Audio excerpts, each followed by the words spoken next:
Welcome to the Scale Ups podcast, where each week you get to hear Sean Steele, professional CEO, growth mentor, and advisory board chair, unpack the strategies that successful founders have used to achieve scale in their businesses. Stay tuned as he interviews the entrepreneurs who've made it, learns from industry experts, and follows a group of founders still striving to scale.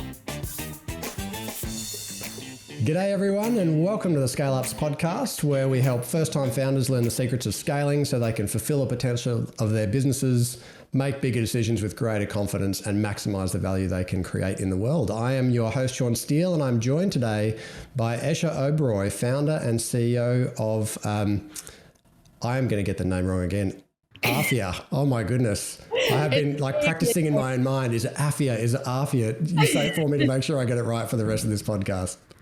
I think you were focusing more on getting it wrong rather than right. I think so. Maybe that's what's happened. You pronounce it for me. It's Afea Care Services. We're an aged care and disability provider. Absolutely. Yeah. Look, I'll make sure we give that we give the audience a bit of context in terms of the background, because you are an Australian-based services company delivering services to people with disabilities under the NDIS scheme, but also to our more mature population under the My Aged Care scheme. And that includes what kind of services, Esha? Because that's in-home care, obviously, case management, but what else? You're doing financial management as well, is that right? Yeah, we do. So we're predominantly a alternative to long stays in hospitals or nursing homes.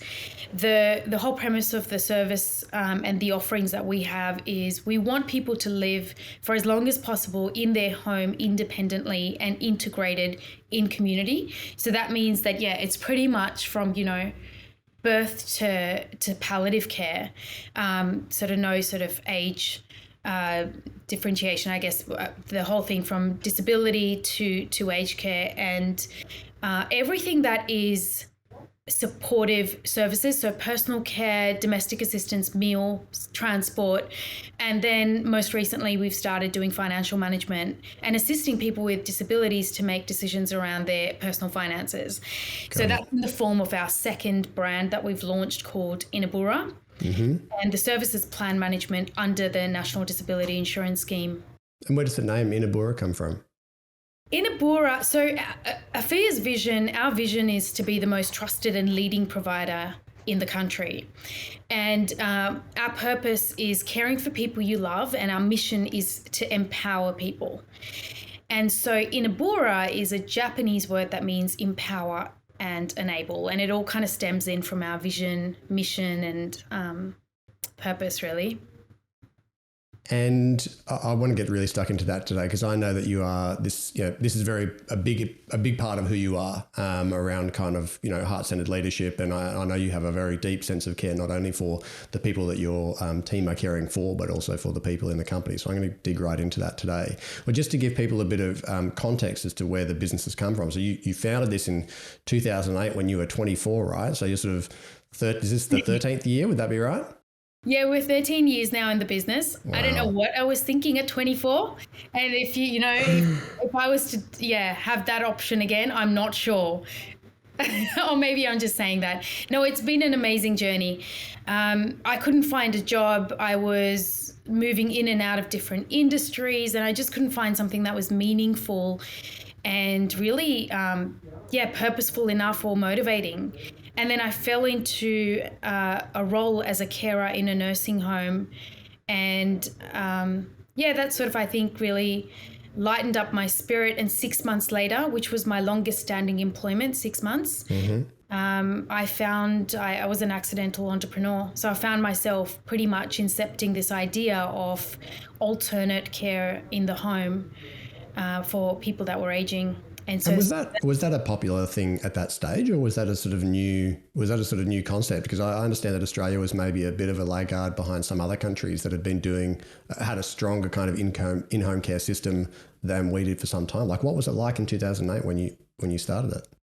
Well, 98% of the sector, even a decade ago, was dominated by not-for-profits and charities. So. Right. There were definitely not-for-profits that were doing home care services, but absolutely residential care was the bigger piece in care. Mm-hmm. and also the fact that, so there weren't a lot of private providers, so it wasn't popularized, and a lot of the funding was coming straight from the government to charities. So I guess where I sort of thought, our business would be able to add value is one, it would be a private provider. Mm-hmm. So the service offering would be a different level of quality and expertise, because it would be privately funded by the individual as well, not just subsidized by government care. Mm. Yeah.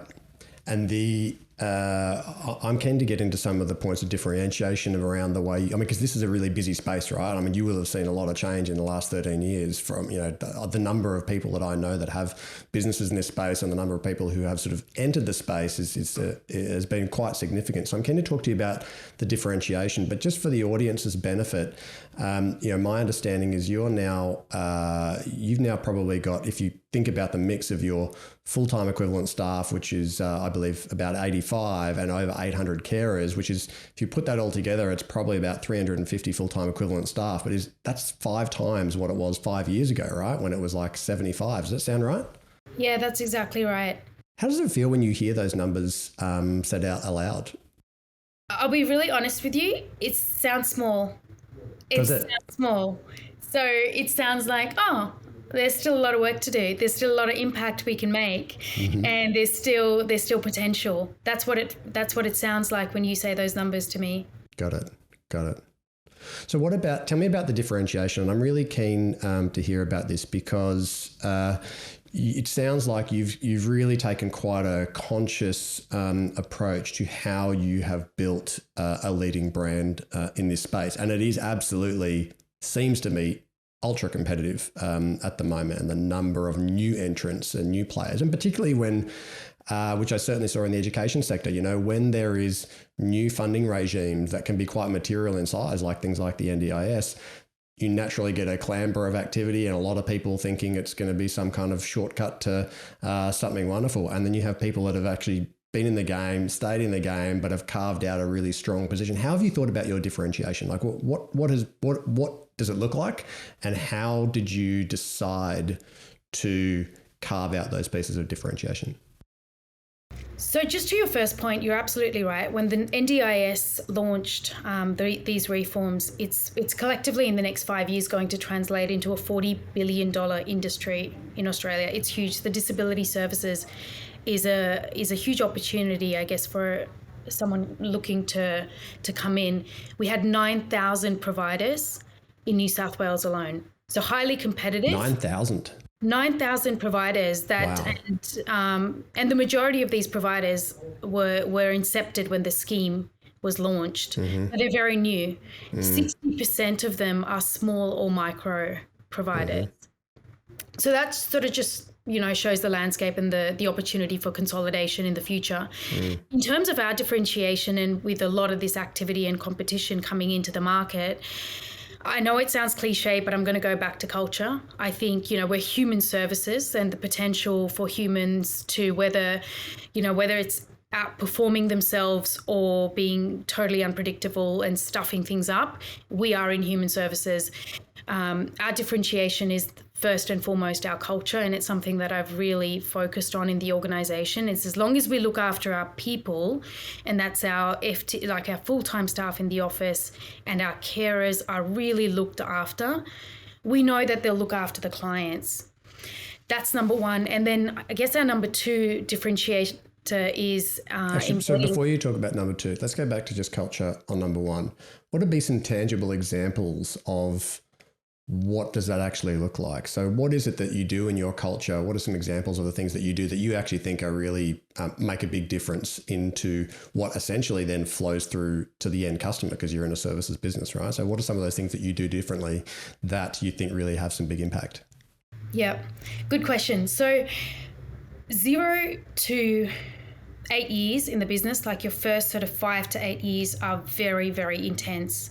As a founder, entrepreneur, you are highly, highly operational and in the detail, especially in a business like ours, which is very regulated. There's high levels of compliance, and you need to have very, very strong levels of quality across the service delivery. So I'd say my first 0 to 8 years was typical of any other entrepreneur, and I was starting to become burnt out. And so where this whole philosophy around looking after our people really stemmed from was my own experiences of how difficult it was for me to balance growing this fast growth organization business with my own personal self-care. And then, I was getting married, I was having kids. So that, just throwing all of that in the mix, that made me look into opportunities to look after myself first. I started to introduce a lot of things in my life around self-mastery and, principles around self-care, starting from meditation all the way to nutrition and sort of physical intelligence.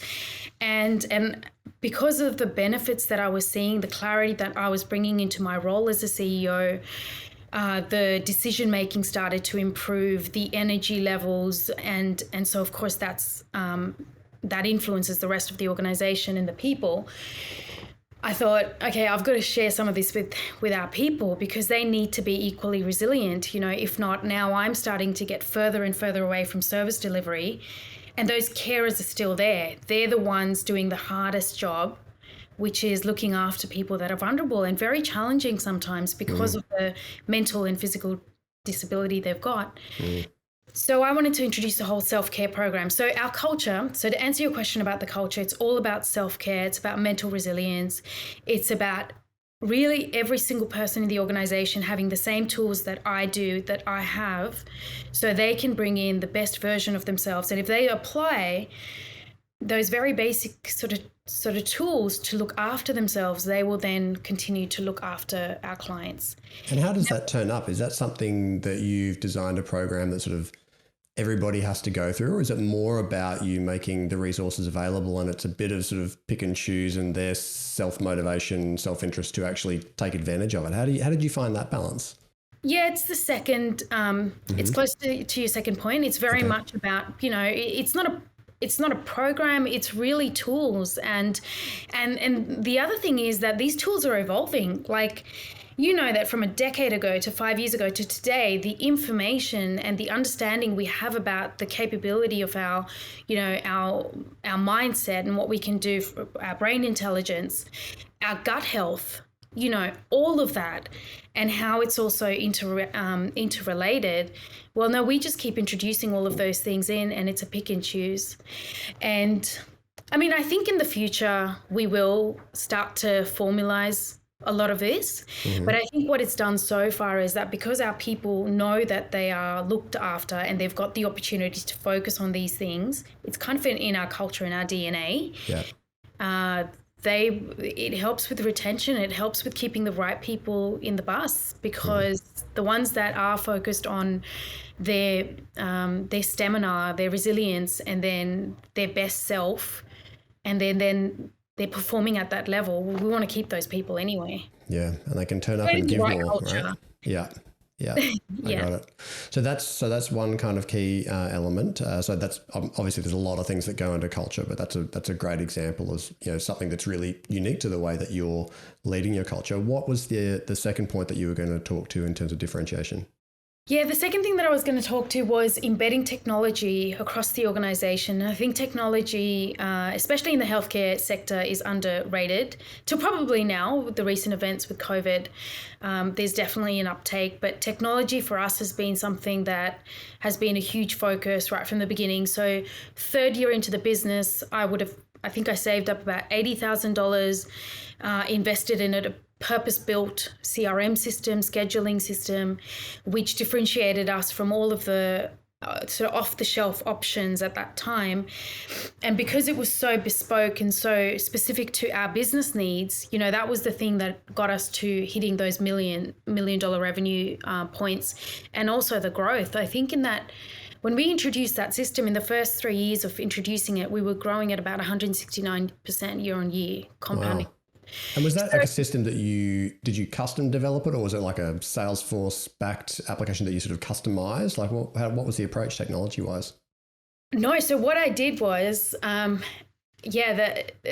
basically observed everything that was happening in the organization that was mundane and repetitive and just inefficient, created duplication of work, process mapped it out. We we worked with a developer and then created our own purpose-built, so ground-up system, and very, very specific to our business needs. And then in 2017, 16, when the NDIS rolled out, we then we made some sort of changes to that system for it to be more direct care, because we transitioned our business from a B2B to a B2C. Okay, can you just explain that? Just give people an example of what did it look like when it was B2B? Like, who's the typical customer and how are you serving them? What does that look like in the B2C model? Yes, absolutely. Yes. So just to give you some context, when I first started the business, we were very much focused in aged care because that was my experience as a carer. So the first 8 years of the business looked like private care services, home care services, and then partnering with nursing homes and hospitals to provide them with nurses and carers. So the system that we developed was a basic scheduling system to be able to manage the logistics of these carers and nurses traveling geographically to deliver care. But then when the privatization of this industry was starting to be introduced through the reforms, the NDIS and My Aged Care in 2016, we basically had to cannibalize every single process and technology and application, including this system, to make it suited for delivery of services predominantly for direct care, because we were now competing with all of our partners. With the reforms, there is really no margins and no need to have subcontracting or this level of relationships. Effectively. Got it. And so given that sort of evolution, has that also ever been, it's clearly been a big enabler of your ability to scale the organization. Has it also been, have there been any big problems? You know, sometimes when you end up with custom development, I don't know, your developer runs off with code, or, you know, things break and nobody else knows how to fix it because it's all been custom. Like, have you had any sort of challenges with the technology development that you've done? We've had, there's been some major challenges. Well, the first time that we hired someone, he pretty much took the money and ran. So that was a very good lesson for me at the age of, I would have been 26 then, very ignorant, and realized that it's good to have good contracts in place where you have sort of payments on delivery as opposed to upfront. So that was the first experience. But then the second time around, you know, I did a lot of due diligence and we went with the right sort of software application organization. So they've been our partners till now, but we are now again looking at the right provider for our size of organization. In that, we had a very tragic experience in between. So when the reforms were being launched and we were doing this major change and upgrade to our system, when they made the changes and they were going live on the day, they accidentally loaded information from 3 weeks ago. So all of the information was 3 weeks old, which meant all of our service information and all of the service-related information that went to carers was 3 weeks old. So you can imagine, I think back then we would have had 250 carers. They all went to wrong shifts at wrong times. And our call center was just going nuts with complaints. So that took us about a month to figure out what had happened and then fix it. But that was just another issue. So problems definitely do stem up. What did you take as a lesson out of it? You know, what would be the sort of practical lesson for first-time founders who are kind of going through this process? Maybe they're developing their own systems or they're engaging a supplier to help them on that journey. What did you learn from that you think people could take as a lesson for themselves? I think with any of these instances, my biggest lesson is get into the detail. Like, you just can't rely on suppliers with your business. You've got to get into the detail. And again, in that mix, like, I didn't confirm that little level of detail. For them, it was fine for them to load up information 3 weeks ago, or whether that was an intention or not. They didn't realize the impact that was going to have. But if I had asked those questions, I think we wouldn't have experienced that. You know, so it's really having those checklists about what is so specific to your business and making sure that you're holding your suppliers accountable. Yeah. And the sort of testing that goes along with it, right? I always found that because I've done quite a few technology implementations, particularly in contact centers and so on, and having the people that you know inside the organization that you can trust to do the testing, who know that thing just inside out, know every field, have built the reports, know how it moves from one place to the next, and have them test the hell out of it can also be a big help. So so obviously the scheduling, the proprietary technology has been a really scale enabler. Your culture's been a sort of scale enabler. What are one or two other things that you think have really helped sort of change the dial, inflection points or decisions that you've made or investments that you've made that have really helped that acceleration? What has helped our acceleration? Probably flat organization. Okay. I think that's a really big one. I think when you're trying to grow, the less layers you have in the company, the better. So we've been pretty flat. And then the points where we had stalled growth was when we had too much middle management. Got it. And then again, had to clean it up. Right. I think through that process, has there been any learnings around the number of people that somebody can, that obviously the flip side of a flat structure is that sometimes people can end up with too many people, and then those people underneath them don't get enough time or sort of enough guidance. How have you found the balance? Like what have you learned through that process, and what's been the right model for you?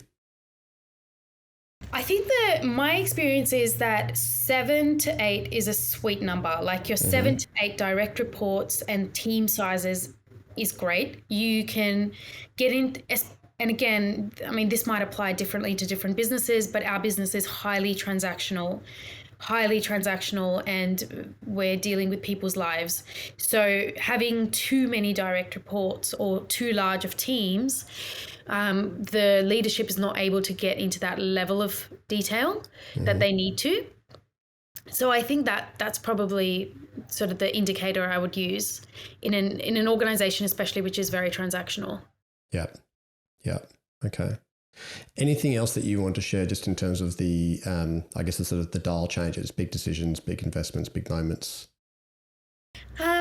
We've made some mistakes in the business. I think, one of them is, so part of our roadmap and our strategic initiative is to have more local footprint for our organization. And we think we need that because of the level of personalization that's required in our nature of work.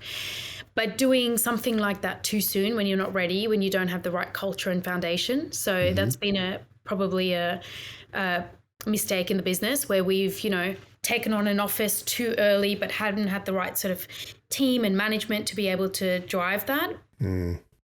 So I think really considering, especially when you're in that sort of first decade of the business, do you need to make certain investments, or can you hold them off until you have the right level of resourcing?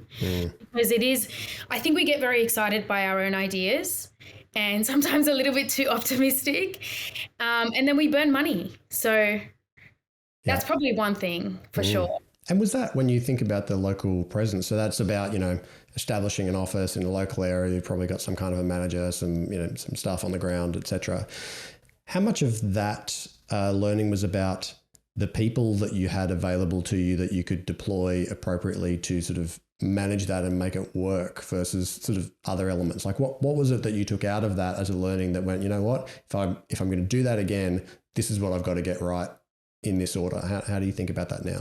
Always. So it's always people. You're absolutely right. Every single time it's people. You can have very little resources of every other kind, but if you have the right people, you'll still be successful. And those people by nature, especially in sort of that scaling up organization, need to be resourceful. Like the number one characteristic that I look for when we're hiring, and I still hire, I always do the final interview. Every single person that comes in the business is resourcefulness. Like I look for where have they applied that in the past roles. You get people that are too cushiony and too used to the cushion, and they're not right for a scaling up organization or a model of that type. I see regularly founders in that who are doing the best they can to get themselves out of the way and hire some good people, but they hire for elevated titles and elevated status. They're like, I really need a COO.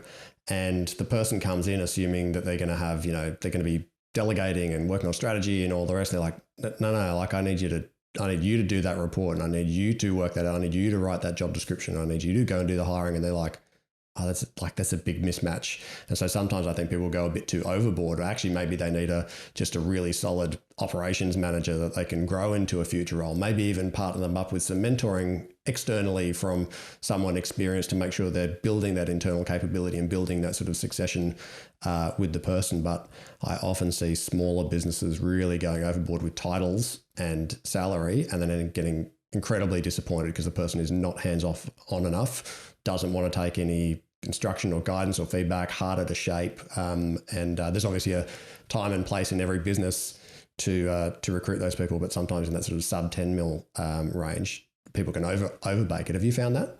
Yeah, absolutely. I think at every point in the business, when we're making decisions around the next hire, especially at the sort of the executive level, the mistakes that I would have made from the south of the 10 mil mark is absolutely hiring people that want the title. They come from very large organizations and they just can't fit into the size of the business that we have.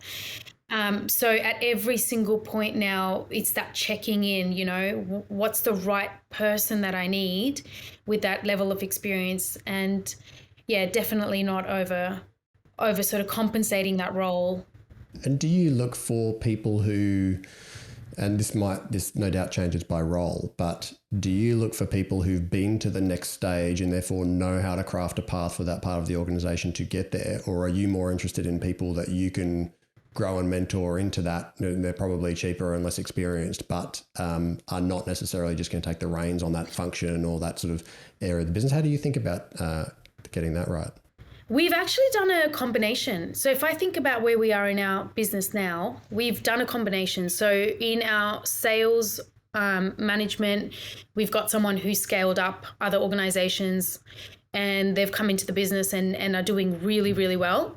And then on the other side, in our people and culture and our head of people and culture, this person will now grow with the organization, but then they're very, very talented and exactly in their right. So I think it really depends. But, the question that I asked in that interview with this sales leader was, I said, can you really articulate for me, why do you want to do it again? Why do you want to do it again? And it's that why, like they've got to have a very, very, they've got to be really passionate about wanting to do that and knowing upfront, like I was really clear that you're very much going to be building this and you may not have the resources available to you that you had in your previous organization. So it's also having that real transparency and communication and then. I agree, because when you've got a great person in front of you and you think, oh, they've got the talent, I know they can do it. But to your point, if the motivation's misaligned and they're thinking, I'm ready for the next challenge, you're like, no, this is like replay of challenge one, but actually it's going to be a lot harder because you're going to be less resourced. They've absolutely got to really want to do that. And there's lots of reasons why they might. But aligning that motivation is key. Can I ask you, Esha, what on a personal level makes you come alive in business? I'll give you an example of a friend of mine who was diagnosed with schizophrenia 8 years ago. And so I found out a couple of years ago and started her on the journey with the NDIS, started to put some supports around her. And she now works in the office 2 days a week, and it's completely transforming her life and her outlook, her mindset. And then 3 days a week, she's doing a mental health course at TAFE, subsidized through the government. That brings me to life. There were about 6 years where she was locked up in her bedroom, writing on walls and talking to herself. When I have very difficult days in the business, and there's probably more than there needs to be, that it's stories like that wakes me up in the morning. Okay. And so given those natural, there are always going to be really challenging days in the business.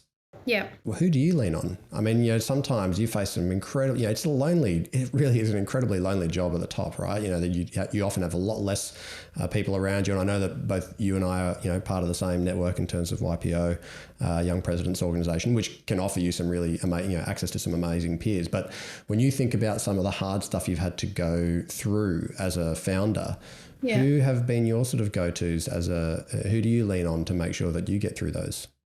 Yeah, well, I was going to say YPO Gold members.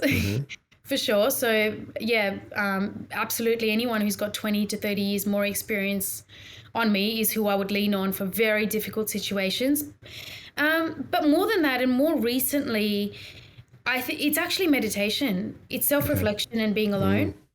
I just find that a lot of answers are within us, but we're just too clouded. We get too messed up in the chaos and we get too consumed in it. I just step away now. I really step away. And I still lean on my peers and the more senior YPO members to reaffirm my thinking.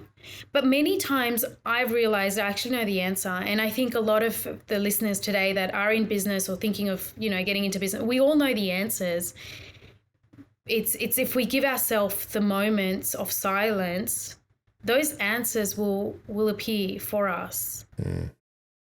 Yeah, sometimes it's about if you think about what meditation gives you the opportunity for, it's like a safe space with a mirror, right? Like it's allowing the questions that if you've got someone in your camp, it doesn't have to be YPO, it could be a mentor, could be a friend, could be anyone who you can trust to actually ask you really great questions that give you the opportunity to reflect in a discussion. Or equally, it could be a meditative practice that allows those questions to emerge and those insights to evolve. Yeah, I love that.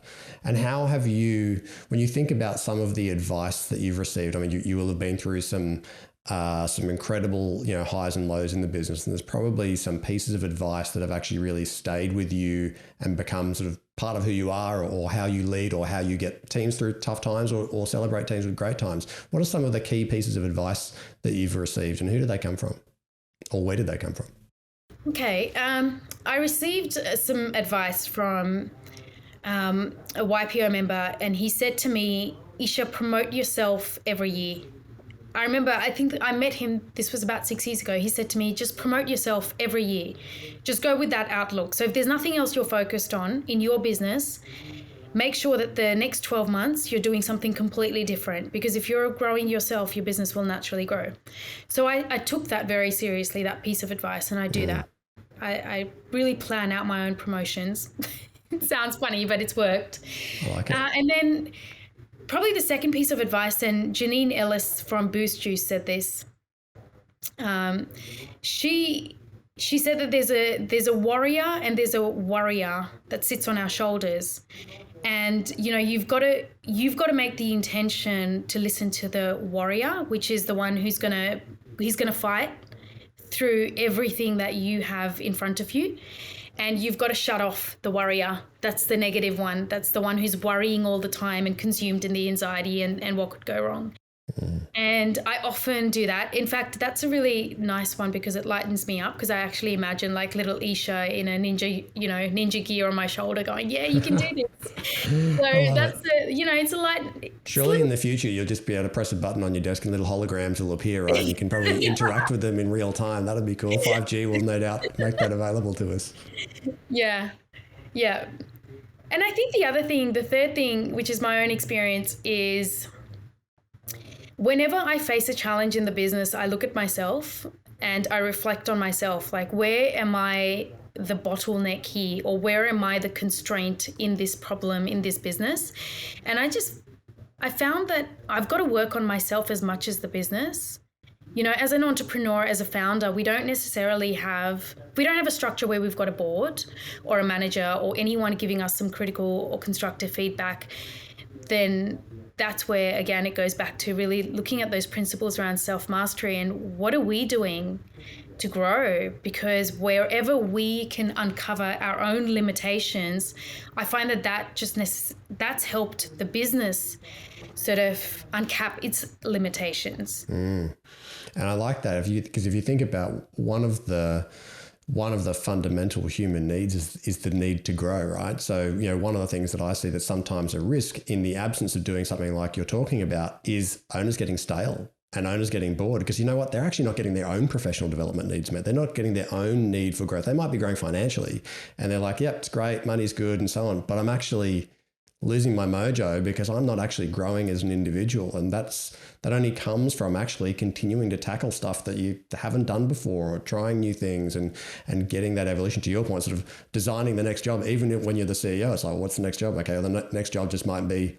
me being a better CEO or a more competent CEO in certain areas, but it ensures that personal satisfaction that comes from you growing, not just succeeding financially, which is, of course, only one metric. Correct. Yes. So when you think back on your journey so far, what are you proudest of?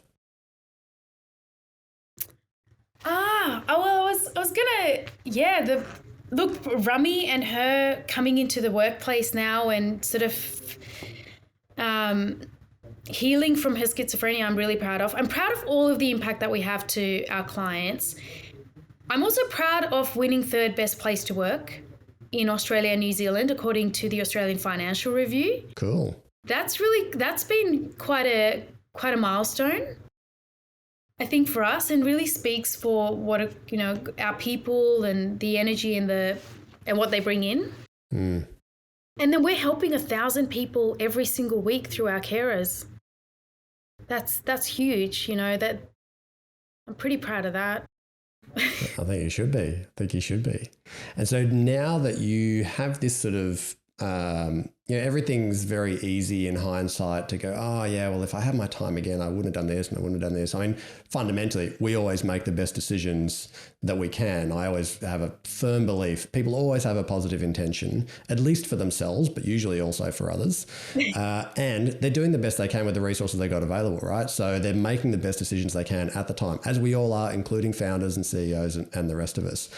But knowing what you know now, as you think back, if you had your time again, what would you do differently?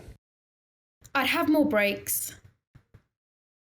I can honestly say that my first out of office ever was maybe 8, or no, not even 8. It was 9 years, because I waited till the reforms and we'd settled. So it was probably 9.5 years into the business was the first time I remember taking a week off.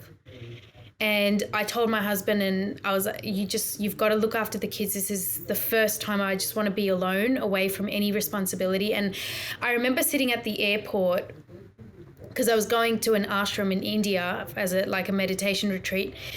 And I remember putting the out of office, and I bawled my eyes out for 30 minutes because I couldn't detach myself from what I was like. That's so irresponsible of me. How can I put an out of office? No, I could never do that. And even then, my little, that voice was like, no, you need to be there for your people. So I think, I would take more breaks. It's a ridiculous time to wait for a holiday, is 9 years. That's pretty up there.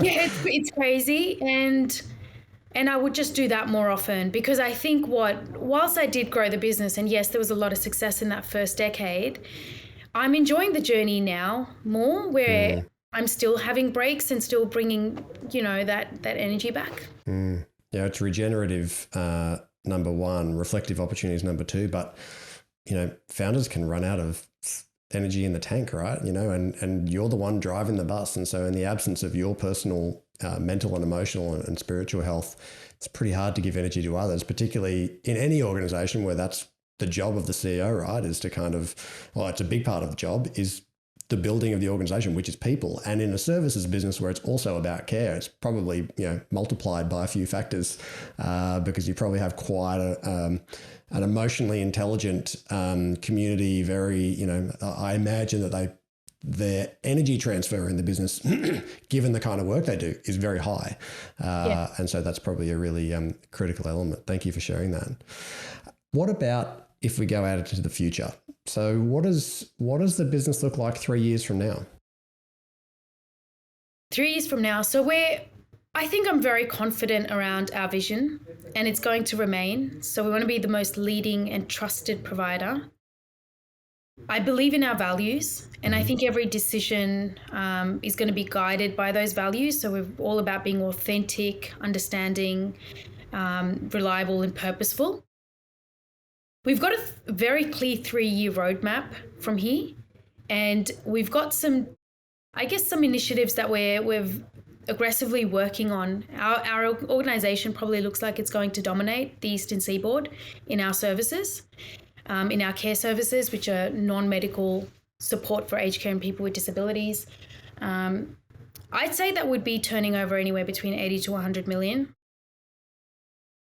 which is, a good 3.5-4 times our size today. Yeah. So it's really going to be around working on those fundamentals, our culture, our people, improving our presence in the community and having more local footprints, embedding technology, and now really looking at our tech platforms to make sure that they are a lot more robust than where they are sitting at now, and a lot more transparent, actually. I think where technology is helping businesses is it's giving that transparency between a consumer and the business. Yeah. And in our case, our carer as well. So really that transparency. And then finally, we want to have a holistic service offering. So I want to make sure that the services that we've got, including Inebura now, the new service division, those service offerings are providing a holistic experience for our clients. So they don't need to have, 6 providers that they're working with. They can just have us that supports them in those dimensions, in those 6 dimensions. I love that. And what I love about what you said is that it's not full of, we're going to, it's all about international expansion and acquisitions and, all these really it's like, it's more going, no, we actually know what our internal opportunities are, and we've got a clear understanding of who our customer is. And we actually just want to be able to create more value with and for the customer, i.e. understand what their problems are, be able to solve more problems in a holistic manner. And I always think that's the most natural place for product development and proposition development to occur, because you've already got that customer. If they already love what you do, why wouldn't you be trying to solve other problems that make sense in the context of who they already trust you to be and the relationship that you have? I have a final question for you, and this is a little segment that I have for each guest called Above All Else. And so I want you to imagine now, you've got quite a road to go. You've got clearly lots of energy for this business, who knows, maybe other businesses as well in the future. And so I just want you to imagine that you're now in your yearning years. You look back, you've achieved everything that you wanted. You've started as many businesses, you've been the CEO of as many organizations, whatever that sort of, your fulfillment as an entrepreneur looks like. And you have the CEO of the world's largest global community of first-time founders contact you. And they've got tens of millions of people that are sort of around the world hungry for information from successful founders who've learned stuff over their time. And she asks you for your 3 above all else's. So she asks you to finish this sentence. She says, the 3 things, above all else, the 3 things that you must get right as a founder if you want to scale are, what would be your 3 above all else's?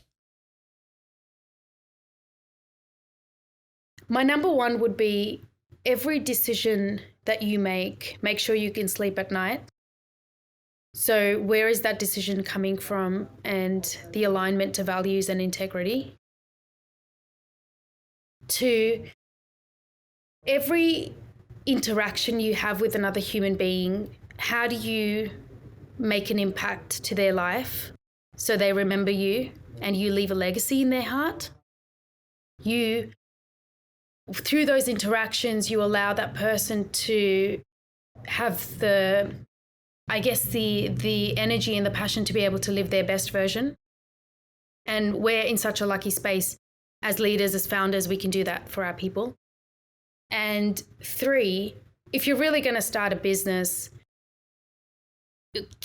make sure you're really clear on how it's going to impact community and people. Like, we don't need another product. We don't need another, piece of cloth or jacket or laptop. Where are you going to bring in a service offering that's truly going to change lives for the better? Those are my 3. I love that.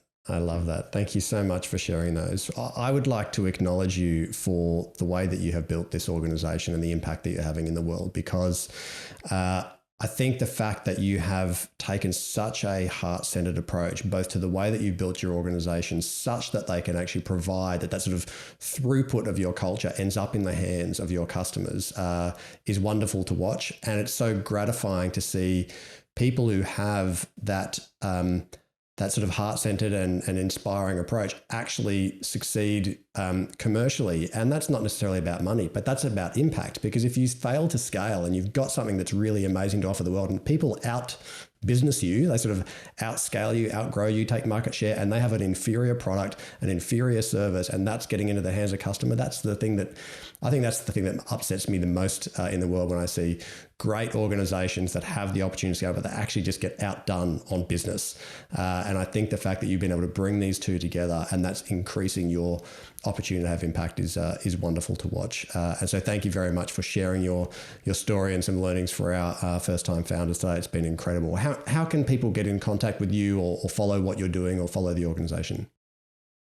Yeah, no, thank you for that. It's been a really wonderful chat. I can be contacted. I'm probably most active on LinkedIn. Mm-hmm. So just Esha Oberoi on LinkedIn, and you'll see me as the founder of Afea Care Services and Inebura. I try not to get consumed in any other social media, so that's probably the best place. And then, just go to our website, and if you need to know more about our services. Beautiful. Afea Care Services. Thank you so much, for Esha, for your sharing your time with us. Folks, I hope you enjoyed the show today, and please join me in thanking Esha. A couple of things before you go. If you have got value from today, and I'm sure you have from Esha's wise words, if you've got some value, please leave us a review on Apple Podcasts. It's the preferred platform. We're doubling down like you are. Pick one platform and go for it. That's the one that tends to be the most used. So by doing that, you do two things. One, you really give our team a thrill because they work super hard on producing this whole thing for you. It's not just me. There's a group of other people involved, and of course it helps other people find it. If you would like to be the first to know about when new episodes drop or notified when there's sort of tools and resources provided by guests or developed by us, please just go to the website scaleupspodcast.com and you can pop your email in there and you'll be first to know. Of course, if you are a social animal, feel free to find us on the socials. The handle is @ScaleUpsPodcast. But remember, before you go today, the only thing that can guarantee that you won't scale is actually to give up. When it gets hard, is giving up. So you have to stay absolutely unshakable in your faith that you're going to get there, but you have to remain flexible in your approach. You've been listening to the Scale Ups podcast. I'm Sean Steele, and I look forward to speaking with you again next week. Thanks so much, Esha. G'day everyone, just a couple of quick things before you go. If you have questions that you'd love myself or an upcoming guest to tackle about challenges that you're facing in scaling your business, please just jump straight on the website, scaleupspodcast.com. You can record your message straight from your mobile by hitting the button on the right-hand side of the page, or you can just email them the old-fashioned way, questions@scaleupspodcast.com. And just a quick reminder, nothing we spoke about today constitutes financial or business advice. If you are considering making big decisions in your business, seek out a professional who can look at your situation in detail and make sure you're getting sound, personalised advice. Thanks for listening. Look forward to being back in your podcast feed next week.